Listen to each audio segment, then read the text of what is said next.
यार क्यूरोसिटी ना सही में बहुत मतलब ये होता है ना, उंगली कर दो तो तुम्हारे दिमाग में तो सोचने लगता है। सुबह यही हुआ, इंस्टाग्राम पे स्क्रॉल कर रहा था तो अपना गुरु का वो गाना नहीं है क्या, बरसो रे मेघा मेघा, और वो दिमाग में ऐसे फंस गया। अगले 2-3 घंटे तक बजे जा रहा है। तो मेरे बोला यार ला भैया खोल के मैं एक बार गा ही लेता हूँ पूरा। लिरिक्स खोला तो लिरिक्स में ना वहाँ पर एक लाइन है, वो बोलता है कोसा है बारिश का बोसा है।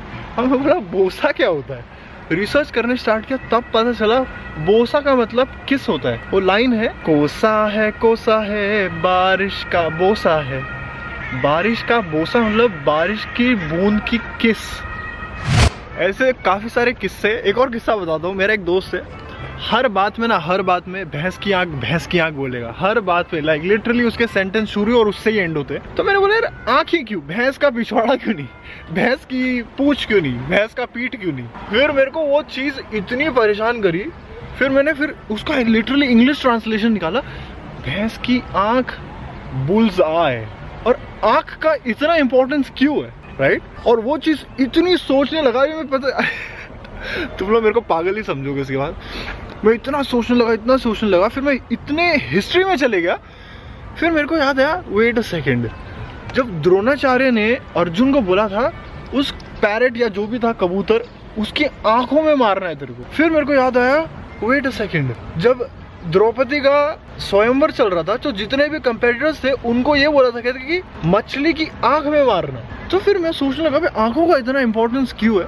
देखो यार आप लोगों को पता नहीं होगा बट मेरे को हिस्ट्री से बहुत लगा है और मैं बहुत हिस्ट्री की बुक्स पढ़ चुका हूँ और काफ़ी स्पेशली इंडियन हिस्ट्री में तो यार मेरे को बहुत ज़्यादा इंटरेस्ट है। हिस्ट्री से ना 2 एग्जाम्पल देना चाहता हूँ। 1194 में ना मोहम्मद गौरी और जयचंद लड़ रहे थे, तो जयचंद अपनी इतनी बड़ी प्रजा लेके आ रहा है हाथी पे बैठ। मोहम्मद गौरी ने बोला अपने आर्चर्स को लगा बाण इसके आंख में, इतना ऊपर बैठा है सबको दिख रहा है दूर से, उसने सीधा आंख में बाण मारा, गेम ओवर, राजा खत्म। मतलब चेस का गेम जैसा, सारे सैनिक भाग गए पीछे।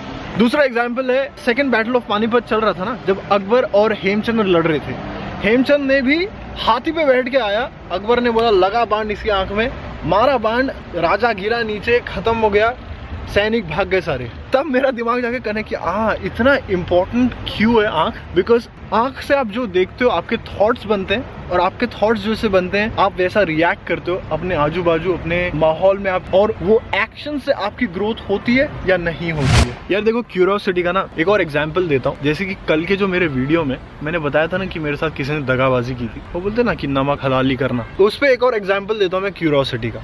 तो इसके बारे में भी मैं सोच रहा था और फिर मेरा दिमाग सोचते सोचते ये सोचने लगा कि गांधी जी ने सॉल्ट सत्याग्रह क्यों किया, धनिया राई जीरा इस पे सत्याग्रह क्यों नहीं किया, राइट। तो आपको थोड़ी हिस्ट्री बताता हूँ मैं। जब सत्याग्रह शुरू किया था गांधी जी अपने 78 ट्रस्टेड वॉलंटियर्स के साथ साबरमती आश्रम से निकल के डांडी तक गए थे जो नवसारी में आता है। उन्होंने मार्च किया लगभग 384 किलोमीटर्स। क्यों किया? सॉल्ट पे टैक्स लगा दिया था। नमक तो एक बेसिक नेसेसिटी है शरीर की। उस समय पे जब ब्रिटिशर्स रूल कर रहे थे इंडिया को, जो सॉल्ट मैन्युफैक्चरिंग का जो काम था वो स्टेट के कंट्रोल में था, तो आप कुछ नहीं कर सकते थे। और इंडिया का कोस्ट लाइन आपको पता ही है कितना बड़ा है अगर आपको सॉल्ट मैन्युफैक्चरिंग करना है तो। और बेसिकली स्टेट के पास पूरी मोनोपोली थी सॉल्ट मैन्युफैक्चरिंग करने की। वो जितना प्रोडक्शन करना है उनको उतना करते थे और जितने में बेचना है उतने में बेचते थे, प्लस टैक्स भी लगा के बेचते थे। ये बोलते हैं ना नमक हलाली मत करना, मेरे से दगाबाजी नहीं करनी।